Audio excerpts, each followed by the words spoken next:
Hey everyone, welcome to Homestead Corner. And today I wanted to talk about pet food shortages.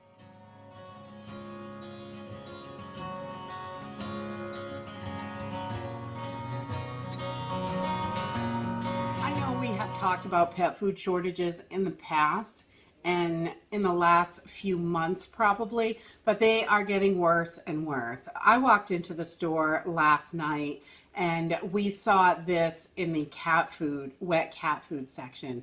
Really, I mean, it is eye-opening for a lot of people. We've seen the stocks go down and come up a little and go down some more, and it's ridiculous where it's at right now. And I just wanted to talk a little bit about what can we do about this. I mean, we're not going to be able to get these trucks moving on our own and deliver all this cat food, but we can make and supplement the pet food that we do have. I think it's important to stock up on as much pet food as you can.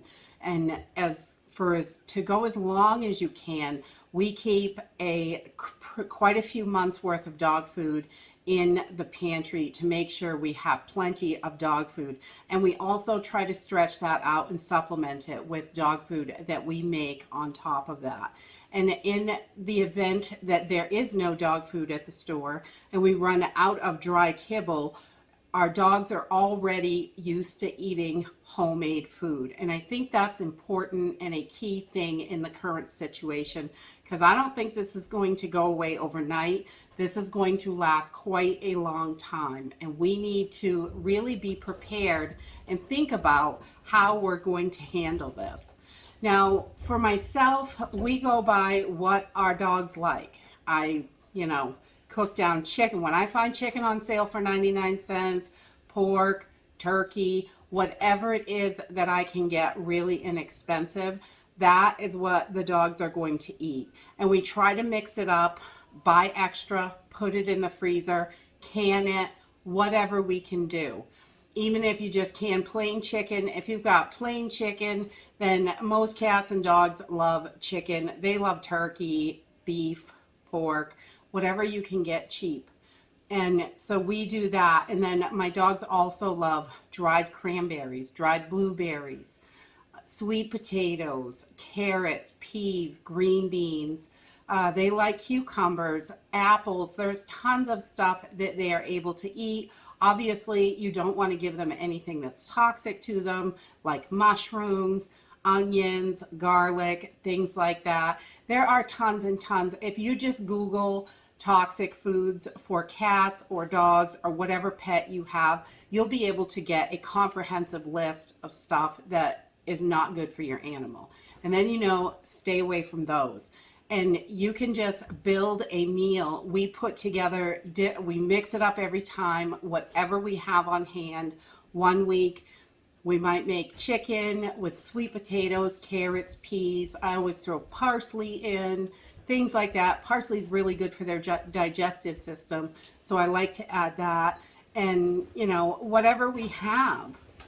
Another week it might be pork and green beans and sweet potatoes, or and dried cranberries and whatever is on hand, cut up apples on top. We buy little dried fish sometimes for the dogs. They love those as a treat, and they're also super good for them because they are high in amino acids.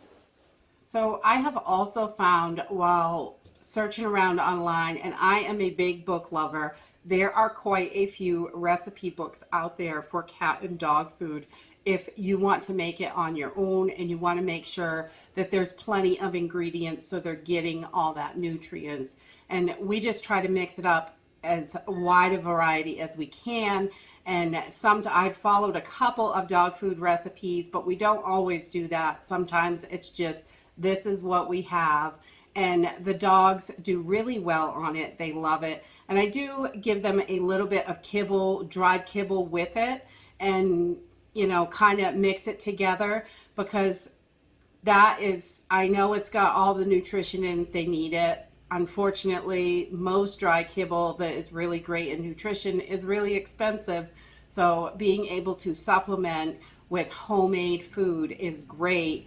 and we can always mix in different things to give them the different nutrients that they need. So I will make sure to put links to a couple of the recipe books that I found online that I thought had really great recipes in them. We have a couple for ourselves. I thought they were great addition to the bookcase to have on hand. If we are not able to get any animal food at all, we can at least make what they need and make sure they're getting plenty of nutrition and it's well rounded while eating human grade food that we would eat anyway. I also put a few links to other articles that I found about the pet food shortage online. But if you walk into the grocery store, our local grocery store, our local Walmart, both of them, neither one of them have hardly anything for cat food. I mean, you could really hold all of it in your hands. There is just so little bit available right now. And if you have a picky eater, I think it's important as this craziness progresses in our country, we really need to be prepared to take that step forward and be ready for our pets and our families. You know, they are part of our family and we need to make sure that we have what they need as well. So if that's stocking up on dried ingredients to make their food, or canning food for them, or freezing, whatever way you want to do it, we freeze some. We have some stuff canned that we can use. We just have a wide variety and try to make sure that we have whatever it is that we can to make sure that they're getting what they need as well as everyone else in the house. And that is it for today. If you like this video, give me a thumbs up. Subscribe. I'll see you in the next video. Bye.